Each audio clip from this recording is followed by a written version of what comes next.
नमस्कार मित्रमैत्रिणींनो, आपल्या सिरीजमधला आपल्याला आता एक सर्वात मोठा शुभग्रह पाहायचा आहे.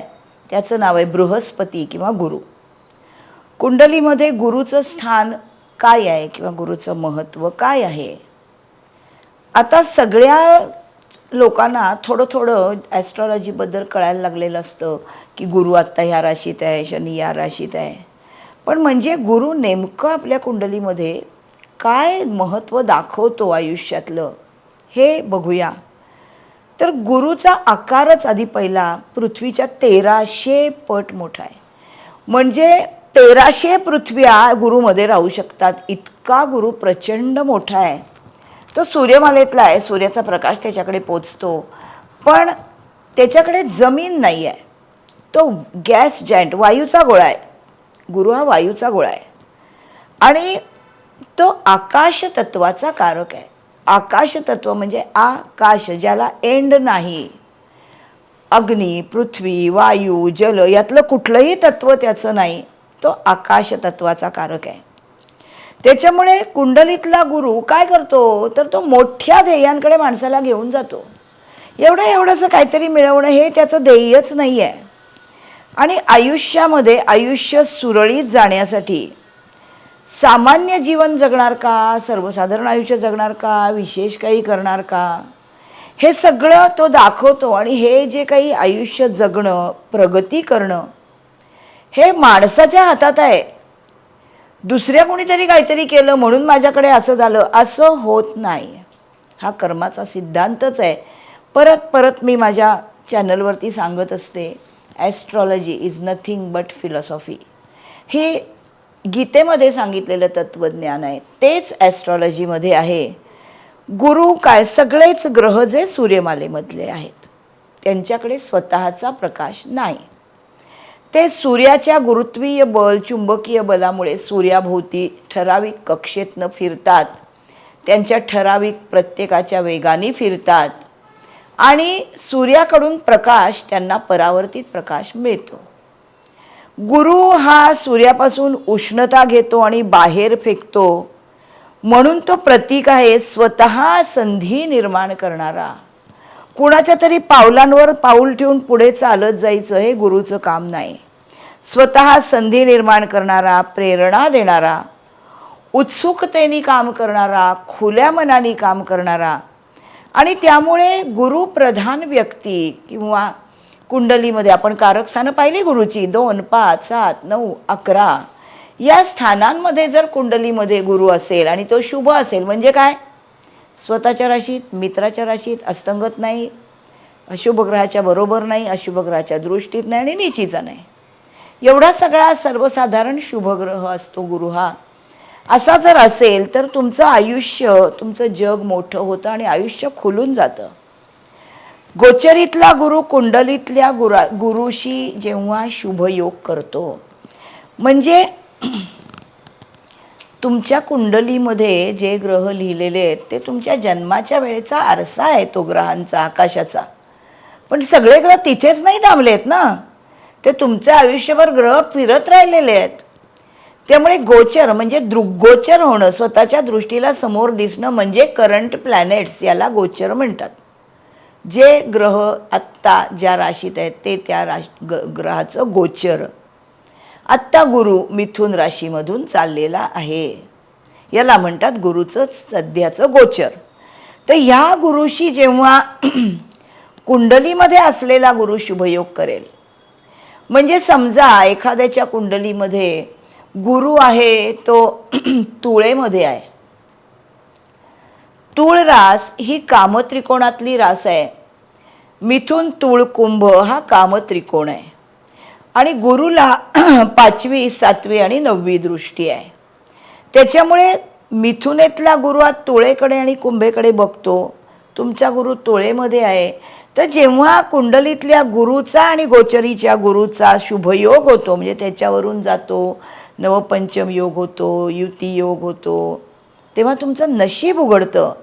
म्हणजे तुम्ही ज्या गोष्टीची वाट बघत असता अशी गोष्ट तुम्हाला मिळते.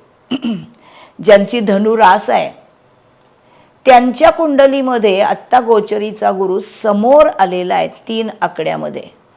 त्याची 7वी दृष्टी या कुंडलीतल्या गुरुवर चंद्रावर पडते. ज्यांचा धनु राशीमध्ये गुरु आहे त्या गुरुवर पण या गुरुची दृष्टी पडतीये. मग हा काय करतो तर प्रसरण करणं हा गुरुचा धर्म आहे. धर्म म्हणजे कर्तव्य. हा गुरुमध्ये असलेलं गुण आहे की तो प्रसरण करतो, चांगल्या परिणामांचं, कारण तो शुभग्रह आहे.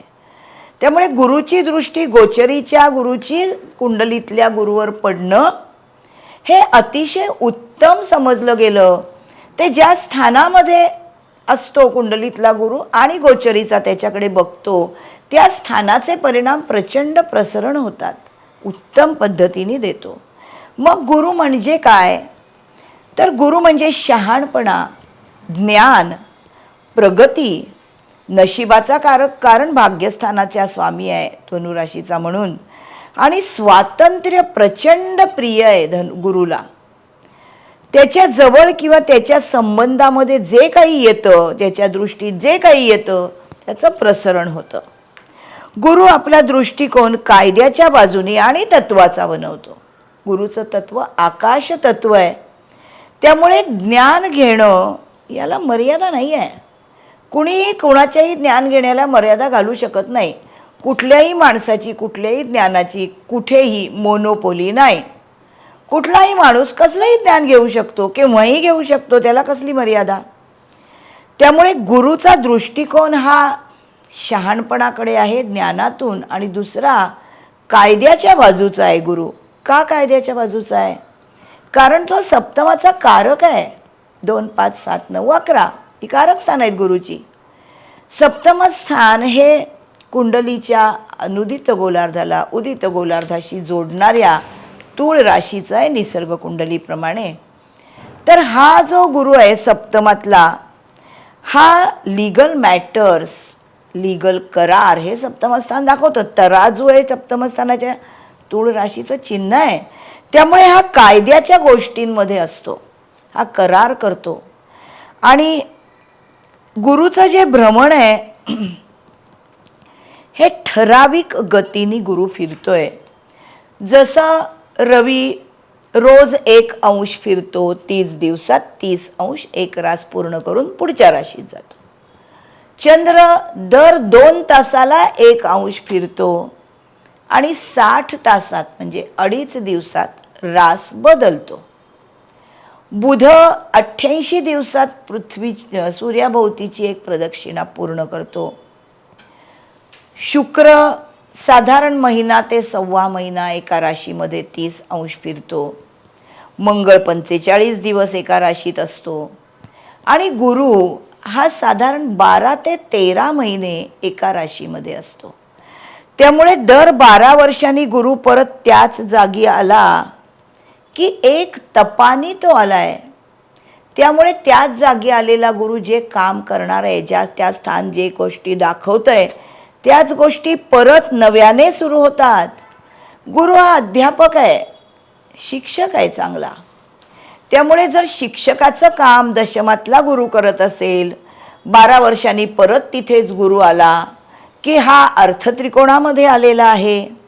याची दृष्टी 9वी दृष्टी षष्ठावर आहे, 5वी दृष्टी धनस्थानावर आहे, 7वी दृष्टी चतुर्थ स्थानावर आहे. त्यामुळे हा प्रमोशन देतो आणि मोठी कामं आहे त्या गोष्टींचं प्रसरण असं करतो. त्यामुळे गुरु हा प्रगतीचा कारक आहे. जेव्हा गुरु गुरुवरून जातो तेव्हा नवी नोकरी, बढती, विंडफॉल गेन, पण हे सगळं गुरु देणार आहे म्हणून हातावर हात घेऊन तुम्ही घरी बसाल तर असेल माझा हरी देईल खाटल्यावरी असा गुरु नाही. कर्म तुम्ही केलंच पाहिजे, कर्माला पर्याय नाही. त्यामुळे तुम्ही ही संधी आली की तिचा फायदा घ्यायचा, आणि तो फायदा घेण्यासाठी तुम्ही काम करता तर त्या कामासाठी मार्ग पण तुम्हाला गुरुच दाखवतो. कशा प्रकारे ते काम करा आणि समाधान आणि आनंदाने ध्येय गाठतो माणूस. हा प्रगतीचा आणि बढतीचा ग्रह आहे. त्याच्यामुळे पंचमात शिक्षणाचा, स्पर्धात्मक शिक्षणाचा, तत्वज्ञानाचा भाग्यामध्ये, प्रवासाचा सप्तमामध्ये, हे सगळं त्याचं कारकत्व आहे. तुमच्या कुंडलीमध्ये तुमच्या मुलं जर समजा कॉम्पिटिटिव्ह एक्झाम देत असतील ना, तर त्यांच्या षष्ठातून गोचरीच्या गुरुचं भ्रमण झालं तर कॉम्पिटिटिव्ह एक्झाममध्ये हा गुरु सक्सेस देतो, उत्तम. ज्या स्थानामध्ये आहे त्याच्याबद्दल आणि ज्या राशीमध्ये आहे त्या राशीची पद्धत अनुसरून गुरु हा प्रगतीला कारणीभूत होतो. गुरु तुमच्या आयुष्यातल्या सर्व चांगल्या गोष्टींवर परिणाम करतो. चांगल्या गोष्टी म्हणजे काय? आयुष्य माणूस जगतोय, आयुष्य जगताना तो माणूस म्हणून जगतोय. अहम ब्रह्मास्मी कितीही त्याला पटलेलं असलं तरी त्याला जेव्हा जगायचंय, प्रपंचात राहायचंय, तेव्हा त्याला प्रपंच करायचा आहे. मग जर तो प्रथम स्थानात आहे तर त्याच्या व्यक्तिमत्वामध्ये खूप सुशिक्षित असा दिसतो माणूस. जर धनस्थानामध्ये गुरु असेल तर स्वकष्टार्जित कौटुंबिक प्रॉपर्टी मोठी होते. जर तृतीयामध्ये गुरु असेल तर भावंडांशी उत्तम रिलेशन निर्माण होतं. तृतीयातल्या गुरुबद्दल असं म्हणतात की हा जरी उपचय स्थानात असला, त्रिकोणात केंद्रात नसला, तरीसुद्धा या गुरुच्या ज्या दृष्टी पडतात, 5वी दृष्टी सप्तमावर, 7वी दृष्टी नवमावर, 9वी दृष्टी एकादशावर. सप्तम, नवम, एकादश ही तीनही गुरुची कारक स्थानं आहेत. तृतीयातला गुरु गुरुच्या सत्वकारक स्थानांवर बघतो. त्याच्यामुळे तृतीयातला गुरु हा बेटर विथ टाईम वसुमती योग करतो, पैसा मिळवतो आणि शुभच काम करतो. सगळ्या चांगल्या आणि पवित्र गोष्टींवर त्याचा परिणाम असतो. चांगलं काम मोठं कसं ते तो दाखवतो. कुंडलीमध्ये गुरु शुभ असण्यामुळे गुरु भाग्याचा कारक आहे, नवमस्थानाचा, त्यामुळे नशीब उघडणारा आहे. म्हणून हा गुरु कुंडलीत शुभ असेल तर आयुष्यामध्ये प्रत्येक स्टेजमध्ये तो नशीब उघडतो. सर्व मुख्य शुभग्रहांशी गुरुचे केंद्र योग झाले म्हणजे काय? सगळे शुभग्रह म्हणजे गुरु, शुक्र, चंद्र आणि गुरु, शुक्र, चंद्र आणि चौथा शुभग्रह बुध. हे 4 शुभग्रह जे आहेत हे जर गुरुशी केंद्र योग करतील म्हणजे गुरु आणि त्यांच्यामध्ये 82° ते 98° एवढं अंतर असेल तर ते एकमेकांच्या केंद्रात असतात. असा केंद्रात जर गुरु असेल तर तो आयुष्याच्या सगळ्या गोष्टींमध्ये नशीब उघडवून देतो. तो धनुराशीचा अधिपती आहे आणि मीन राशीचा अधिपती आहे. धनुराशीचा तो मूल त्रिकोण आहे. मूल त्रिकोण म्हणजे काय? कुठलाही ग्रह जेव्हा मूल त्रिकोण राशीत असतो तेव्हा तो मोस्ट कम्फर्टेबल, मूल त्रिकोण म्हणजे अजोळ. समजा आपण आईकडे आपल्या आजोळी आपण गेलो की आपण काहीही केलं तरी आपल्याला कोणीही काहीही बोलत नाही, आपण तिथे दुधावरची साय असतो. तसा गुरु कुठलाही प्रत्येक ग्रह मूल त्रिकोण राशीत असा कम्फर्टेबल असतो. म्हणून हा धनुराशीचा अधिपती, तिथे तो मूल त्रिकोण, म्हणून खऱ्याचा शोध घेणारा प्रवास, हे स्थान लांबच्या प्रवासाचं आहे, तीर्थक्षेत्री जाण्याचं आहे आणि ते तत्वज्ञानाच्या शिक्षणाचं आहे. त्यामुळे शोध, प्रवास, तत्वज्ञान, शिक्षण, शारीरिक हालचाली हे सगळं हा दाखवतो. आणि इथे माणसामध्ये दैवी शक्ती दिसते कारण गुरु हा देवतांचे गुरु आहे आणि ते त्याचं मूल त्रिकोण राशीचं स्थान असल्यामुळे ज्यांच्या कुंडलीमध्ये भाग्यस्थानामध्ये गुरु असतो तो गुरु त्या व्यक्तींच्या मानसिक दैवी शक्तींचा अंमल दाखवतो. आशावाद हा गुरुचा फार मोठा गुण आहे. म्हणजे कितीही अडचणी आल्या तरी त्या अडचणींचा विचार करताना, त्याच्यावर ओव्हरकम करताना पाठीमागे त्याचं सोल्युशन दिसत राहतं माणसाला. कधी निराशा येत नाही. त्यामुळे आशावाद आणि विश्वास, भाग्यस्थान गुरुचं जे आहे ते तुमच्या विश्वासाचं स्थान आहे. आयुष्यात तुम्ही कशावर विश्वास ठेवता हे भाग्यस्थान दाखवतं. त्यामुळे आशावाद आणि विश्वास या दोन्ही गोष्टी जर गुरु उत्तम असेल तर माणसाकडे असतात आणि अतिशय साहसी आणि यशदायी असं मग माणसाचं आयुष्य बनतं. इथे मी तुम्हाला एक छोटंसं उदाहरण देईन. एक ट्रू स्पिरिट नावाचा इंग्रजी पिक्चर आहे. त्याच्यामध्ये एक 15 वर्षाची मुलगी आहे. पिक्चर हा त्या सत्य घटनेवर आधारित आहे की ती मुलगी 15 वर्षाची असताना तिला एकटीला बोटीतून जगाच्या सफरीला जायचं होतं.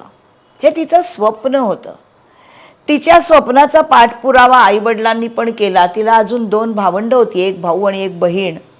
पण हिचं स्वप्न पूर्ण करण्यासाठी आईवडिलांनी खूप पाठिंबा दिला. तिला मेंटॉर शोधून दिला. त्यांच्याकडे तिने बरेच धडे घेतले आणि 15व्या वर्षी ती खरोखरच सफरीला निघाली. आणि तो सगळा प्रवास खरा त्या मुलीचा दाखवला आहे त्या मूवीमध्ये. आणि मूवी संपताना शेवटी ती खरंच ती मुलगी येऊन आपल्याला बोलते की हे सगळं मी केलं होतं. पण हे जे काही धाडस आहे ना, याला धाडस लागणार ना अशा गोष्टी करायला. 15व्या वर्षी एकटीने समुद्रात स्वतःची बोट घेऊन जगाच्या सफरीला जायचं. पण धाडस हे अग्नितत्वाच्या राशींमध्ये असतं फक्त. कारण ह्या अग्नितत्वाच्या आहेत, ओरिजिनल शक्तीच्या आहेत. मेष, सिंह, धनु या 3 अग्नितत्वाच्या राशी. मेष राशीचा स्वामी मंगळ अग्नितत्वाचा ग्रह, सिंह राशीचा स्वामी रवी अग्नितत्वाचा ग्रह, धनु राशीचा स्वामी गुरु हा आकाश तत्वाचा ग्रह, पण रास अग्नितत्वाची आहे. अग्नी म्हणजे खरेपणा, खोटेपणाला जराही थारा नाही. आणि माझ्या वडिलांच्या पुस्तकामध्ये याचं प्रमाण असं दिलं आहे की जी पंचमहाभूत आहेत, अग्नी, पृथ्वी, जल, वायू आणि आकाश, तर गुरुत्वाकर्षणाचा शोध लागला तेव्हा प्रत्येक गोष्ट ही जमिनीकडे खेचली जाते गुरुत्वाकर्षणामुळे पृथ्वीच्या. पण अग्निशिखा, अग्नीची ज्वाळा ही नेहमी आकाशाकडे असते. कधी पाहिलाय का? कुठलीही ज्योत ही जाते का कधी जमिनीकडे? कधीच जात नाही.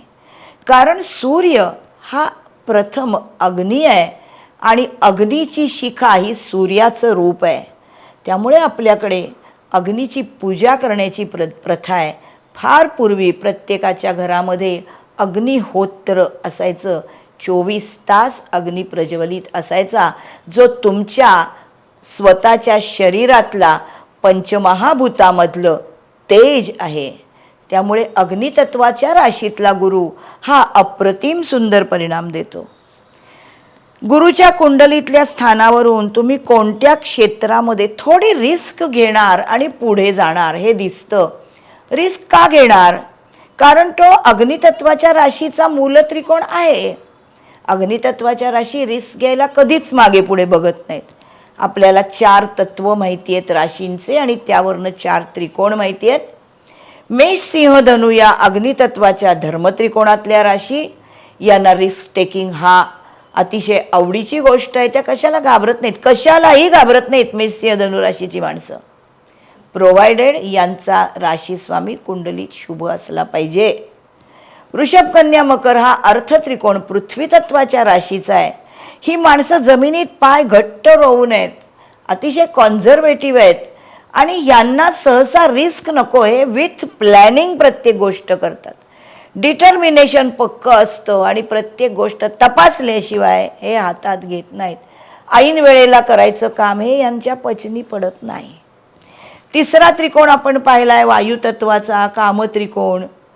या मिथुन, तुळ, कुंभ राशी ज्या कामत्रिकोणाचा जो स्वभाव आहे की एंटरटेनमेंट आणि एंटरटेनमेंट, काम करणं, याच्यासाठी ज्ञान पाहिजे हे त्यांना माहिती आहे.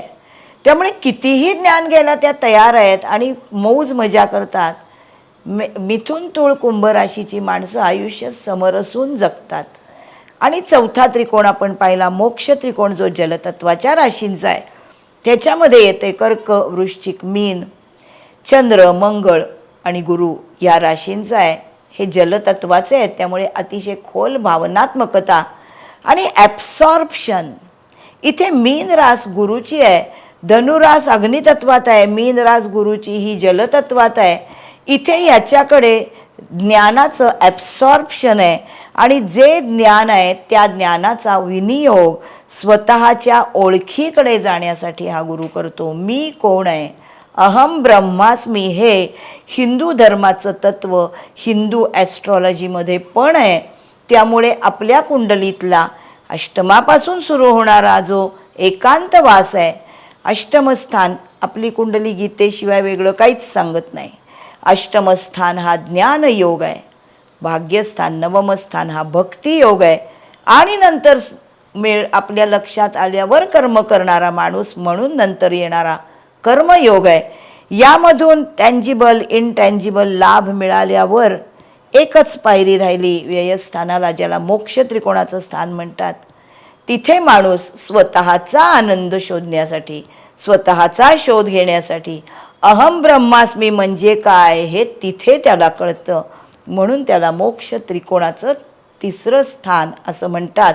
या गुरुची दोन्हीही स्थानं, धनुराशीचा गुरु आणि मीन राशीचा गुरु, ही दोन्हीही स्थानं गुरुची उदित गोलार्धामध्ये येतात. त्यामुळे माणसाच्या गूढ ज्ञानावर, रॉ ज्ञानावर गुरुतुल्य व्यक्ती भाग्यस्थानामध्ये संस्कार करतात. त्या संस्कारामधून खरं ज्ञान कळल्यावर मी माझ्या आयुष्यात काय केलं पाहिजे हे माणसाला कळतं. आणि हे केल्यानंतर मी केलं म्हणायचं नाही आहे, दुसऱ्यासाठी करायचं आहे. कारण आत्तापर्यंत तू जे आयुष्य जगला आहेस ते सगळं स्वतःच्या हिमतीवर आहे का? कुणी ना कुणीतरी टेकू दिला आहे, मदत केली आहे, ती आपण दुसऱ्याला करायची आहे. इतकं साधं तत्त्वज्ञान कर्मयोगामध्ये सांगितलेलं आहे आणि त्याचा मिळणारा लाभ हा लाभस्थानामध्ये माणसाला मिळतो आणि मग त्याला स्वतःची ओळख होते. हे आणि हेच तत्त्वज्ञान कुंडलीमध्ये आपल्या पराशर होराशास्त्रामध्ये सांगितलं आहे. आणि गुरु हा त्याच्यामध्ये ज्ञान देणार आहे. आणि आपण जेव्हा शनी शिकलो तेव्हा आपण बघितलं हा कर्माचा आणि कर्मातून मिळणाऱ्या लाभाचा स्वामी आहे. त्याच्यामुळे त्याचं जे म्हणणं आहे हे नक्कीच असं नाही की तुम्ही कसंही राहा, काम करा, नका करू, असं नाही करता येत. काम हे माणसाला करावंच लागतं. जे गीतेमध्ये सांगितलं श्रीकृष्णाने, पंडूनी जर संन्यास घेतला नसता, राज्य केलं असतं, तर त्याच्या पाठोपाठ आपला धर्मराज गादीवर बसला असता, राज्य धर्माचं झालं असतं, महाभारत घडलंच नसतं. पण तसं झालं नाही.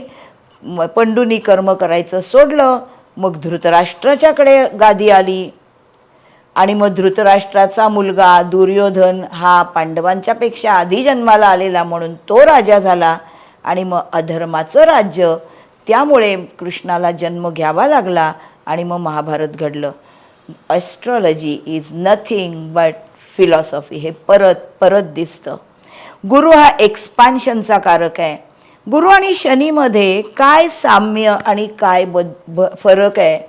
हे दोन्हीही ग्रह उदित गोलार्धातले आहेत, पण गुरु हा प्रसरणाचा कारक आहे. त्यामुळे त्याच्या सगळ्या कारक स्थानांमध्ये जे परिणाम दिसतात ते सगळे पॉझिटिव्हिटीकडे मोठे करणं हा त्याचा धर्म आहे. गुरुची जास्त पॉवर जिथे आहे तिथे आत्मविश्वास निर्माण होतो. पण हा आत्मविश्वास हा गर्वाकडे जाणार नाही याची ज्याची त्यांनी खबरदारी घ्यायची. शनी जास्त बलवान असेल तर आशावाद नसतो, पण लिमिटेशन्स असतात. गुरु हा सगळ्यात मोठा शुभ फळं देणारा शुभ ग्रह आहे. त्याच्यामुळे नशीब उघडतं आणि माणूस प्रगतीकडे जातो. धनु आणि मीन राशी आणि भाग्यस्थान याच्यावरती गुरुचा अंमल आहे. प्रत्येक ग्रह आपल्या कुंडलीमध्ये अवयव पण दाखवतो. गुरु हा लिव्हर, रक्ताभिसरण याच्यावरती काम करणारा ग्रह आहे. कर्क राशीमध्ये 3 अंशापर्यंत गुरु अतिशय कम्फर्टेबल उच्चीचे परिणाम देतो. गुरु हा मुळात भाग्येश आहे. धनुराशीतला भाग्यस्थान हे तत्वज्ञानाचं आहे, उच्च शिक्षणाचं आहे. त्यामुळे इथे गूढशास्त्रातून अष्टमातून पुढे माणूस भाग्याकडे त्याच्यावर संस्कार करून घेतो गुरु. त्यामुळे निसर्गातून तुम्हाला कळतं, तुम्ही जेव्हा काहीही काम करता तेव्हा तुम्हाला येणारी इंट्युशन हा गुरु आहे. आणि ह्या इंट्युशनमुळे तुम्हाला आपण काय केलं पाहिजे याची पूर्ण कल्पना असते. इंट्युशन म्हणजे काय? काय वेगळं नाही आहे, प्रत्येकाकडे आहे ती. तुम्हाला 2 मनं आहेत प्रत्येकाला. आणि तुम्हाला असा कधी कधी अनुभव येतो घरातनं बाहेर पडताना, दुसरं मन म्हणतो आत्ता पडू नको. दुसऱ्या मनाची जी काही सूचना आहे ती ऐका, ती तुमची इंट्युशन असते. तुम्ही जेव्हा इंटेन्सली कशाचाही विचार करता, पॉझिटिव्ह विचार करता, इंटेन्सिटीमधून काहीतरी चांगलं करायचा विचार करून तसं कर्म करता, त्यातून इंट्युशन निर्माण होते. त्यामुळे इंट्युशन ही काही फार परे गोष्ट नाही, प्रत्येकाकडे आहे ती. आपण राहतोय कलियुगात, त्याच्यामुळे आपण जेवढं चांगलं सत्सद विवेक बुद्धीला स्मरून उत्तम काम करतो, तेवढी आपली इंट्युशन आपल्याला मदत करते, आशावाद निर्माण करते, नवीन दालन उघडतो आपण प्रगतीसाठी. फक्त याच्यासाठी माणसांनी जागं राहायला पाहिजे, पंचेंद्रियांनी गोष्टींकडे शिकता आलं पाहिजे. राशीप्रमाणे तुमच्या कुंडलीमधला गुरु तुमची क्रिएटिव्हिटी आणि अंगभूत असणारे गुण याच्यामधून तुम्ही कसं ध्येय गाठता हे दाखवतो. आपण गुरुची कारक स्थानं पाहिली 2, 5, 7, 9, 11. आता या कारक स्थानामध्ये अग्नितत्वाच्या राशीमध्ये गुरु असेल तर माणूस मोठ्या हुद्द्यावर जातो. याच स्थानांमध्ये जर पृथ्वी तत्वाच्या राशींमध्ये गुरु असेल तर माणूस स्थिर बुद्धीचा, गोष्टी खोलात शिरून अतिशय कष्ट करून मास्तरी मिळवणारा, आणि हे सगळं नैसर्गिकपणे होत आहे हे सिद्ध करतो, कारण तो मातीत खेळणारा गुरु आहे. जर हा गुरु वायुतत्वाच्या राशीत असेल तर सतत नव्याचा शोध आणि सतत नवीन ज्ञान, नव्या कल्पनांना उत्तेजन आणि सगळ्यांसाठी काम करणं, सामाजिक काम करणं, तुळरास समाजाची रास आहे असा गुरु दिसतो. जलतत्वामध्ये जर गुरु असेल कुंडलीमधला, म्हणजे कर्क, वृश्चिक, मीन राशीपैकी कुठे असेल तर ही माणसं भावनाप्रधान असतात, कारण जल हा भावनेचं कारक आहे, ॲब्सॉर्प्शन आहे. आणि इंट्युशनचा उपयोग करून ही माणसं शहाणपणाचे निर्णय घेतात. असं आपल्या कुंडलीमधलं गुरुची महती आहे.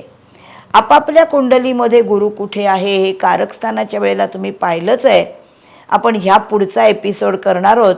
प्रत्येक राशीतला गुरु काय करतो आणि त्यानंतर प्रत्येक स्थानातला काय करतो, म्हणजे माझ्या कुंडलीतला गुरु काय आहे तुम्हाला पक्का कळणार आहे. चॅनल सबस्क्राईब करा, पुढच्या एपिसोडची वाट पहा. तोपर्यंत बाय बाय.